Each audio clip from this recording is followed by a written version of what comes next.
जय हिंद। निफ्टी ने वापस से एक और लाइफ टाइम हाई लगाया। बैंक निफ्टी ने भी इस बार कहा मैं भी पीछे नहीं रहने वाला, मैं भी वापस से एक और लाइफ टाइम हाई लगाता हूं। दोनोन में जोर शोर दिखाई दिया। क्यों? क्योंकि एफआईआई ने अच्छी खासी बाइंग करी थी। बट अब इस बीच में क्या हुआ, इस बीच में एक आईपीओ आ गया। के आर एन करके कंपनी है, उसका आईपीओ आया है। देखते कि भाई क्या क्या कंपनी का बिजनेस मॉडल है, कॉर्पोरेट क्लाइंट्स क्या है, मार्जिन्स वगैरह कैसे है कंपनी के पास। उससे भी मोस्ट इंपॉर्टेंट, क्या किसी और आईपीओ से क्लैश हो रहा है या नहीं हो रहा। और फाइनली तब जाकर सब कुछ देखने के बाद स्टेप बाय स्टेप पता चलेगा कि ओवर सब्सक्रिप्शन कितना होगा, लिस्टिंग गेन कितना होगा। Hi everyone, my name is Vibhor Varshney, I am a SEBI registered research analyst. हम लोग हर बार देखते हैं कि भाई आईपीओ का ना बिजनेस मॉडल क्या है। 85% लोग क्या करते हैं, सिर्फ जीएमपी देख लेते हैं कि भाई जीएमपी क्या चल रही है, राइट। पहले दिन लगा देते हैं जीएमपी, फिर बाद में अप एंड डाउन होती रहती है मार्केट के सेंटिमेंट्स वगैरह को देखकर। बट जब आप अपनी रिसर्च पे भरोसा करते हो ना, हो सकता है कि लिस्टिंग गेन उस टाइम उतने ना मिले, धीरे धीरे ऊपर जाना शुरू करे। जैसा मैंने ओला के टाइम पर भी बोला था, मैंने कहा भाई ईवी का पार्ट है, पूरा इकोसिस्टम बिल्ड कर रहा है। फिर उसके बाद काफी सारे आईपीओज आए जिनके हम लोगों ने एनालिसिस करे। अब वापस से केआरएन के एनालिसिस करते हैं। But yes, before moving ahead, अगर अभी तक आपने चैनल सब्सक्राइब नहीं किया है, कि जैसे यहां पर आया एचडीबी फाइनेंशियल का आईपीओ आने वाला है, तो इसके लिए शेयर होल्डर कोटा कैसे बनेगा, सारे सवालों के जवाब, एनटीपीसी के लिए क्या बनेगा, मनबा फाइनेंस ये भी देख सकते हो। फिर उसके बाद और कौन कौन से आईपीओ आने वाले हैं शेयर होल्डर कोटा में, ये सब देख सकते हो। आईपीओ टेबल की बात करते हैं, यहां पर पीएन ने अच्छे खासे रिटर्न दिए। मनबा 23 से 25, 25 से 27। अब सबसे पहला सवाल, क्या इसके फंड्स केआरएन हीट एक्सचेंजर के लिए अवेलेबल होंगे या नहीं होंगे, वो समझते हैं। चलो शुरू करते। तो एक काम करते हैं ना, पहले मनबा का जरा टाइम टेबल देख ही लेते हैं। तो मनबा लागे ये बोलते हैं कि भैया हम 23 तारीख को आएंगे, 25 को जाएंगे, अलॉटमेंट 26 को आएगी और 26 को ही रिफंड होगा। लास्ट टू लास्ट 27 तक शेयर होंगे। तो 95% चांस है कि आपके फंड्स अनब्लॉक हो जाए, मतलब इसका पैसा उसके लिए यूज होगा, तो उसके ओवर सब्सक्रिप्शन पे ज्यादा इंपैक्ट नहीं आने वाला। हाँ, कई बार डेफिनेटली ऐसा होता है कि भाई आईपीओ चला भी जाए, लिस्ट भी हो जाए, ग्लिच वगैरह की वजह से टाइम लग जाता है, इतना ओवर सब्सक्रिप्शन होता है। इसीलिए मैंने बोला कि 95% चांस है। शुरू करते हैं KRN heat exchanger and refrigeration. KRN Heat Exchanger and Refrigeration is a leading manufacturer of fin and tube type heat exchangers. The company manufactures copper and aluminum fins and copper tubes, heat exchangers, water coils, condenser coils, evaporators coils, etc. ठीक है, तो मतलब जितना भी AC, fridge वगैरह से related है वो सब मैन्युफैक्चर करते हैं। It manufactures heat exchanger tubes of different shape, size from 5 mm diameter to 7 mm, ये वो and so on, ठीक है। The products are used in domestic, commercial, industrial, heating, ventilation, air condition, refrigeration, ये सब हम लोगों ने पढ़ लिया। तो ये तो डेफिनेटली एक ग्रोइंग इंडस्ट्री है, राइट। जैसे जैसे ग्लोबल वार्मिंग वगैरह बढ़ रही है, अभी देखा था मई जून में क्या हाल था भाई साहब, ऐसा लग रहा था आदमी लिटरली भस्म ही होने वाला है। और सिंपल सी बात है, जितना प्रकृति से छेड़छाड़ करोगे उतना प्रॉब्लम आएगा ही आएगा। ये एक मैसेज था वीडियो का। चलो अब नेक्स्ट पार्ट पर आते हैं। डाइकन इनके क्लाइंट है, फिर उसके बाद हो गया आपका स्नाइडर, आईटी बिजनेस, ये सब हो गया। फिर किर्लोस्कर, ये भी अच्छा भागा। ब्लू स्टार एक अच्छा भागा। फिर उसके बाद फ्रेज, ये वो सब इनके कस्टमर्स अच्छे खासे प्रेस्टिजियस कस्टमर्स हैं। बट उससे भी इंपॉर्टेंट पता है क्या है, द कंपनी ऑल्सो एक्सपोर्ट। ये नहीं कि कंपनी सिर्फ इंडिया में बना रही है और इंडिया में ही बेचे जा रही है, ये कहते हैं हम बाहर भी बेचेंगे, हम फॉरेन कोलैबोरेशन करेंगे पीपी वाटर बॉल्स की तरह। फिर उसके बाद countries UAE, US, Italy, Saudi, north Republic, Germany, ये वो सब आ गया। मतलब बाहर की तरफ भी चल रहा है, यूरोप वगैरह की तरफ भी माल जा रहा है इनका, इंडिया में भी जा रहा है। और कॉर्पोरेट क्लाइंट्स हैं। अब कॉर्पोरेट क्लाइंट्स की एक प्रॉब्लम है कि ऑर्डर बुक अच्छी हो सकती है, मार्जिन अच्छे नहीं होंगे। क्यों, समझते हैं। जैसे ये स्नाइडर हो गया, किर्लोस्कर हो गया, ये ब्लू स्टार हो गया, डाइकन हो गया, ये अपने आप में खुद इतने बड़े बड़े एसी कंपनीज हैं। अब ये बोलेगी कि भाई देख, तुझे इतने में देना है तो बता, वरना मैं एक और मैन्युफैक्चरिंग यूनिट खोलता हूं और ये काम तो मेरे आएगा ही आएगा, B2B प्रोडक्ट है तो मैं खुद ही मैन्युफैक्चर कर लूंगा। बट तेरी इसमें स्पेशलाइजेशन है तो मैं तो चलूंगा। तो ये लोग बोलते हैं कि यार गेन वाले, यार चल ठीक है, कुछ तो पैसा आ ही रहा है, हमारा क्लाइंट तो नहीं जा रहा। चलिए जी नेक्स्ट पार्ट पर आते हैं। मैन्युफैक्चरिंग फैसिलिटी है नीमराना में, राजस्थान में, यहाँ से 3-4 घंटे दूर। Aggregated area 70-100 square metre. फिर उसके बाद लेटेस्ट कॉइल मैन्युफैक्चरिंग भी है, जिसमें hair pin bender, fin press machine, CNC tube, ये वो सब आ गए इनके नाम, ठीक है। अब एज ऑफ नाउ जैसे हम लोगों ने डिस्कस करा, कॉर्पोरेट क्लाइंट्स है, अच्छी बात है, न्यू मैन्युफैक्चरिंग यूनिट्स भी है, टेक्नोलॉजीज अच्छी है इनके पास, कॉर्पोरेट क्लाइंट्स, और उससे भी अच्छी बात कि बाहर भी एक्सपोर्ट कर रहे हैं, तो अभी तक तो देखने में बढ़िया लग रहा है। नेक्स्ट आईपीओ आएगा 25 तारीख को, वो क्लोज होगा, ये ओपन होगा, 27 को आईपीओ क्लोज होगा, फिर सैटरडे संडे आ गया, 30 तारीख को अलॉटमेंट, किस किस का लकी ड्रॉ निकला मंथ लास्ट में, फिर उसके बाद 1 अक्टूबर को, फिर उसके बाद 2 अक्टूबर को गांधी जी आ जाएंगे, वो नोट वाले नहीं कह रहा हूं, हैप्पी बर्थडे वाले बोल रहा हूं। लिस्टिंग गेन आएगा 3 तारीख को। चलो 2 तारीख को याद है ना क्या हुआ था, विजय सलगांवकर गया था पाव भाजी खाने गोवा में, सत्संग सुनने, जोक सवाट, अरे यार वो डायलॉग ही है साहब। चलो फेस वैल्यू 10 रुपए रखी है, प्राइस बैंड 209 से 220, हम अप्लाई करेंगे 220 पर, या सिंपल सा आंसर कट ऑफ बॉक्स पर टिक डाल दो, बेस्ट आंसर है 220 पे, अपने आप अप्लाई हो जाएगा। 65 शेयर्स का एक बंडल इन्होंने रखा है। अब कंपनी कहती है कि भैया मुझे पैसा चाहिए 341 करोड़ 95 लाख, इसको पूरा 342 ही कर लेते हैं, ये 341, और वो भी जब फ्रेश इशू लेकर आ रहे हो। चलो कोई नहीं, हो सकता है इन्होंने भी बाबा बंगाली से बात करी हो। तो पूरा का पूरा पैसा कंपनी के पास जा रहा है, 100% फ्रेश इशू है।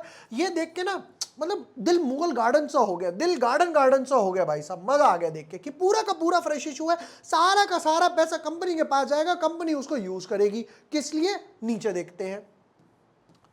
ऑलराइट, क्यूआईबी को देने वाले भैया मैक्सिमम 50, रिटेल वालों को 35, एचएनआई को 15, हम अप्लाई करेंगे इस वाली कैटेगरी में अगर करते हैं तो। लाइए एक एक लॉट की वैल्यूएशन देना शुरू करिए। एक लॉट पड़ा 14,300 का, तो आप 2 लाख तक लगा पाओगे, 13 लॉट।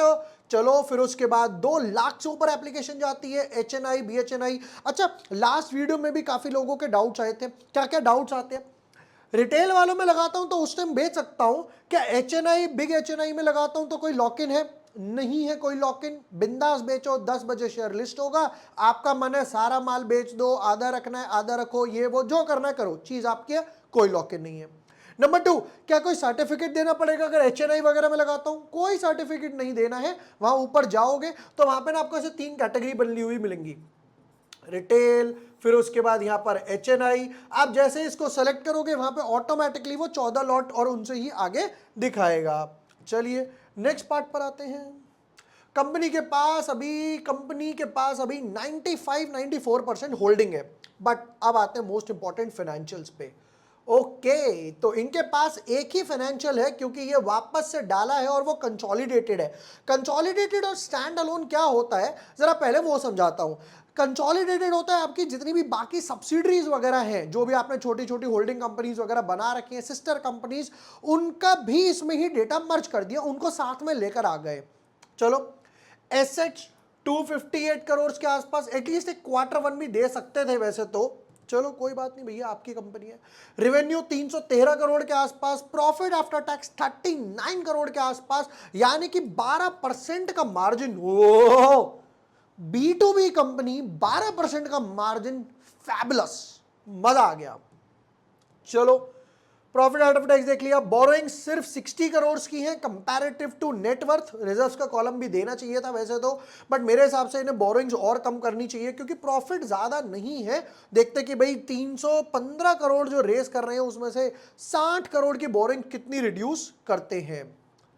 रिटर्न ऑन इक्विटी आ गया 41, return on capital 31, debt to equity 0.45 आदि है।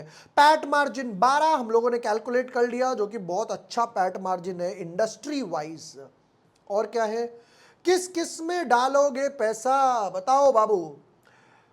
पहला, invest in the wholly owned subsidiary KRN-HVAC products for setting up a new manufacturing facility.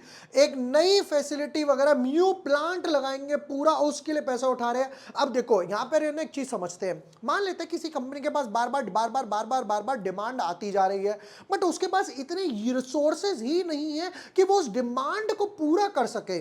तो आप क्या करोगे कि भैया एक और किसी और को हायर करोगे, यहाँ पर नया प्लांट बढ़ाओगे। तो ये कह रहे कि भैया हमारे पास कैपेसिटी यूटिलाइजेशन नहीं है, हम एक और प्लांट लगाएंगे, उससे डिमांड वगैरह पूरी करेंगे। याद है बीच में मैंने क्या बोला था, जैसे आपने देखा वोल्टास में रैली क्यों आई, क्योंकि भैया काम क्या हो रहा है, गर्मी इतनी बढ़ती जा रही है, सितंबर आ गया फिर भी ऐसे ही चल रहा है बिंदास, हो सकता है अक्टूबर वगैरह में भी चले। तो इस चीज की वजह से ये एवरग्रीन सेक्टर है।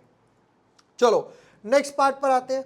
अच्छा एक चीज और, इन्होंने ये अब वापस है स्टैंड अलोन वाला, ये भी हम देख ही लेते हैं। स्टैंड अलोन वाला मतलब सिर्फ इस कंपनी की बात हो रही है और किसी कंपनी की नहीं हो रही। मार्च 2022-2023 है, इसलिए तीनों का कंपैरिजन नहीं कर सकते। क्यों?